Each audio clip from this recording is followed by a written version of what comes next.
Just when you thought it couldn't get any crazier, the entire Iberian Peninsula, well, most of it, has had a power outage, and some parts of France. They don't know what it's due to, but that still hasn't stopped people from coming up with these conspiracy theories. I was reading the comments on the videos. One said, Vlad has unleashed his nerd army. The other one said, this is a normal day in South Africa. In fact, we're surprised when the lights are on. Then another guy was like, it's some kind of crazy conspiracy that I don't know if he's a minister, is someone involved in government in Spain called Pedro Sanchez, and he's apparently being done for corruption, and it was live on the news, and the power outage was the reason to keep us from hearing it, I guess. I don't know. In the end, people love a good conspiracy theory. They love when crazy stuff like this happens. You know, this rarely happens. I haven't ever heard of it happening in my entire lifetime, and I'm 40 plus years old. The reality is, though, when we find out the truth, which is probably going to be a little bit of incompetence and poor planning, it could be a cyber attack. Who knows? Who really cares? At the end of the day, reality is much stranger than fiction. As long as them lights go back on, we're going to forget about it in 2 days. Probably less time than that, 2 hours.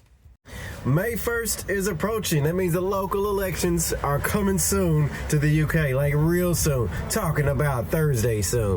As we all anticipate, it's going to be a complete and unmitigated disaster for the Tories. But who's going to come out of this?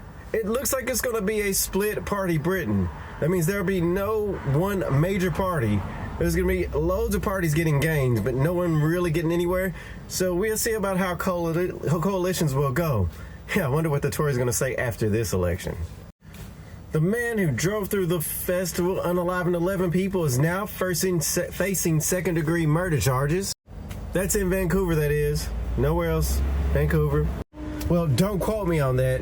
It's possible it could be happening somewhere else right this minute. Of course, we all know he's probably going to plead not guilty. There was a massive explosion at an Iranian port. I mean, they're speculating these were weapons for war, or at least the elements to make weapons for war, potentially even nuclear. And you know how the world feels about Iran developing nukes. They don't like it. They're just going to say it. They don't like it. Just tells you how dangerous the ports are. I mean, to be honest, everything comes in and out of the ports.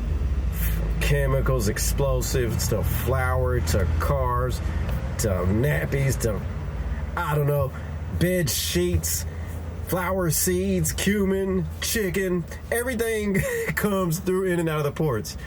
It's a dangerous place. And you know what's funny is they're usually near sleepy towns and things of that nature, and people are just oblivious to it.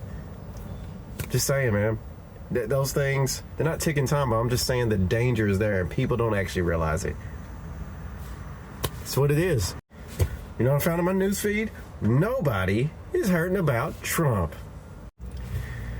Yeah, it's pretty boring. I must admit it.